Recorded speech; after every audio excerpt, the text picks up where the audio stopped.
खबर अयोध्या से है, जहां आगामी 2 दिन बाद परिक्रमा होनी है, जिसमें 14 कोसी और पंचकोसी परिक्रमा की जाती है।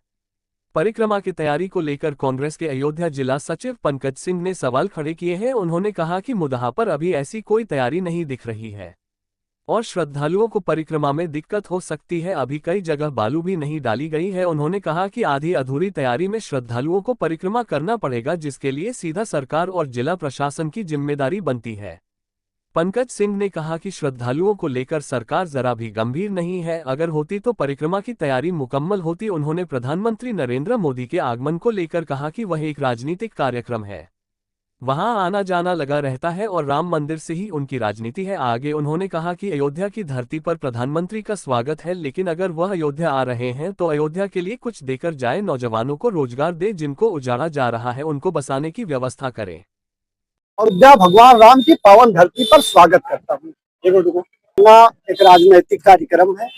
धर्म के नगरी राम के ध्वजारोहण में जो आ रहे हैं, एक राजनैतिक कार्यक्रम है। साथ साथ उनका अपना एक राजनैतिक एजेंडा है, राम मंदिर, जिसके सहारे उनकी राजनैतिक नैया पार होती है और देश में देश भावना की नीति चलती है।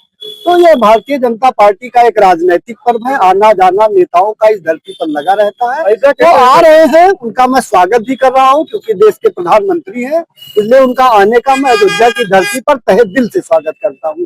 लेकिन आए तो इस अयोध्या की धरती को कुछ दे के जाए, यहाँ का नौजवान रोजगार पाए, यहाँ की जनता खुशहाल हो। जो इधर उधर तोड़ फोड़ करके अस्थायी रूप से भगाई जा रही है, उसका अस्थायी विकास हो। देखिए, अयोध्या कैंट पे लगा हुआ था, करीब 6 महीनों से वो ध्वज दिखाई नहीं दे रहा है। इसकी संपूर्ण जिम्मेदारी सरकार के साथ साथ स्थानीय अधिकारियों की है। रेल के जो स्टेशन मास्टर हैं, जो उनके बड़े अधिकारी हैं, इनकी जिम्मेदारी है उसको पुनः लगाएं और स्थापित कराएं। ये देश का एक स्तंभ है और देश की एक पहचान और गरिमा है। 14 कोसी परिक्रमा है, क्या कहेंगे इसको लेकर आप? देखिए, सबसे पहले तो हम 14 कोसी परिक्रमा की जो है सभी श्रद्धालुओं को, पूरे भारतवर्ष के जितने भी लोग हैं, उनको हार्दिक शुभकामनाएं देता हूं। यह पर्व हम लोगों के जीवन में हमेशा आता रहे, युगों युगों तक, जब तक सूरज चांद रहे, पृथ्वी रहे, यह चलता रहे। देखिए, तैयारियां जो होनी चाहिए वो पर्याप्त मात्रा में नहीं है। सड़कें चौड़ीकरण के नाम पर अभी तक पूरी तरह बन नहीं पाई है। आप रेलवे ओवरब्रिज मुद्दा देख लीजिए, संपूर्ण तरह से बन नहीं पाया, जिससे या जो परिक्रमार्थी आएंगे, हमारे श्रद्धालु, उनको इस परिक्रमा करने में थोड़ा कठिनाई का सामना करना होगा। प्रशासन इसमें चुस्त दुरुस्त नहीं है। सरकार के काम की लेखा जोखा की जो व्यवस्था है, देख रेख की, वो भी दुरुस्त नहीं है। चाहे आप यहाँ देख लीजिए, चाहे आप भीखापुर से दर्शन नगर की तरफ चलिए, तो चौड़ीकरण के नाम पर भी अभी सड़कें दुरुस्त नहीं हो पाई है।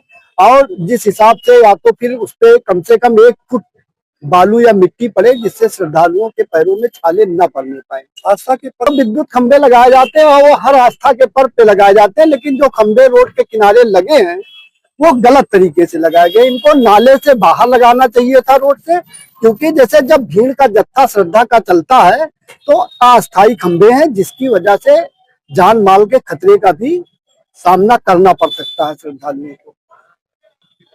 देखिए, आधी अधूरी तैयारी के बीच जो परिक्रमा कराया जा रहा, सही तो नहीं है, लेकिन इस पर्व की एक डेट होती है, एक तिथि होती है, उस तिथि पे होना अनिवार्य होता है। तो सरकार की मंशा जो है श्रद्धालुओं के साथ पूर्ण रूप से नहीं है। सरकार केवल राजनीतिक मुद्दों पर ही लाभ चाहती है।